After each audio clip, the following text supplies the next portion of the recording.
Is this single barrel double oak Peerless Kentucky straight bourbon whiskey a purchase, pour, or a pass? Let's answer that question and catch our breath.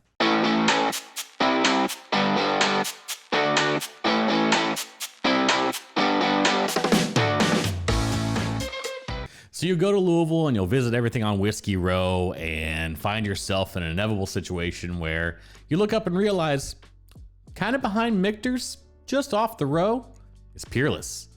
And this last trip, my wife and I actually wandered over there on the day we were flying home because they are the only ones that happened to be open on Monday. Michter's was closed for their 2 weeks and everyone else just wasn't open that early in the day or wasn't open at all. So we walked in there and walked out with this particular product, the single barrel double oak Peerless Kentucky straight bourbon whiskey. That is a mouthful of a title, but is it a purchase, pour, or pass is what I'm going to lay out here for you today. So let's get into it. First thing you're going to notice is this thing is ridiculously dark. I mean to tell you, one of the darkest whiskeys I've seen in some time. So I've seen pictures of the 13th Colony product, and I think this probably rivals it. I've not seen 13th Colony in person, and maybe I will get a chance to go to Georgia when they do their second release, but we're getting away from the topic here. This is about the Peerless Double Oak and what we think about it. So let's go to the nose and just get right into it for you guys. So this being double oaked in both times in new American oak, that's the first thing I pick up off the nose for sure. Chocolate and caramel notes kind of jump out to me as well, and I just can't help but come back to that oak.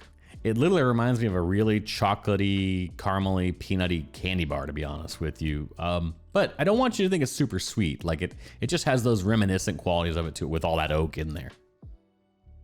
Before we go on, we would love it if you'd smash that subscribe button, hit the notification bell, and tell us if you enjoy Peerless products below in the comments. Thanks guys, we really appreciate it. It's free, and it does a lot for us. Let's get into the tasting.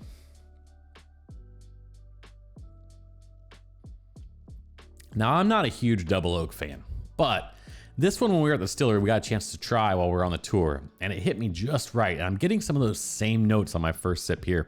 Really tons of that chocolate, but like a dark chocolate. Also a tiny little bit of orange poking through there. And then I get some tobacco leathery notes on the first sip. All that sounds like it may not really work well together, but for me, in this case, it really is working pretty well. Let's go to the second sip and see if that stays the same.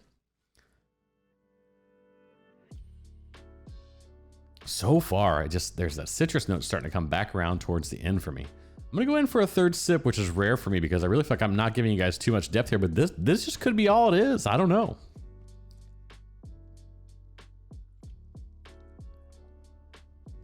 I'm really glad I went back in for one more sip when I usually don't. I usually kind of cut it off at 2 sips because I am detecting a little bitterness that's kind of in the wood. Though this sip, also the spiciness kind of came up just a bit, which is really enjoyable for this because rounding out that citrusy orange chocolate notes to it. But along with that came some of that wood bitterness. And I think if you've had enough product that's kind of, that people say quote unquote is over oaked, you tend to see that they say it's bitter as well. And I'm not sure that's entirely the case here, that those two things are happening in conjunction with each other, but there is a little bitterness. It's not really off-putting, but it's really noticeable. So I think if you sit with this over time, you're gonna see it mature and come out. And if that's not your jam, if where you start to get out to that oakiness where it becomes a little bitter, then I'm gonna say probably stay away from this one. But all the other flavors are actually wonderful.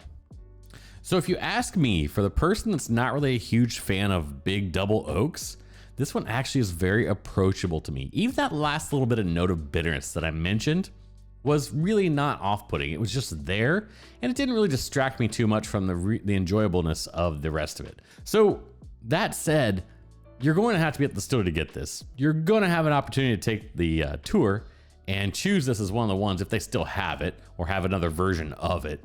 And so you'll get a chance to taste it. So I'm gonna, like I said, I'm gonna put that off to the side.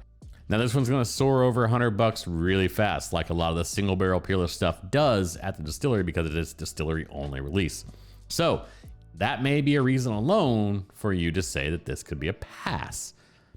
The thing is, on this one, they also offered little 200 milliliter ones for about $40. So you could obviously still take one home. I'm going to say, as much as this pains me, at the end of the day, my final verdict on this one is pass. And it's just simply because at $100+, there's other double oak products out there that actually just are as good, possibly even better for a lower price point. Now, am I upset that I bought this bottle? Not at all. I think it's an excellent version of it. I've not seen one this color, which tells me they've imparted a ton of oak in here, and it shows, but it doesn't punch you too much with that oak. So I'm really impressed by that part.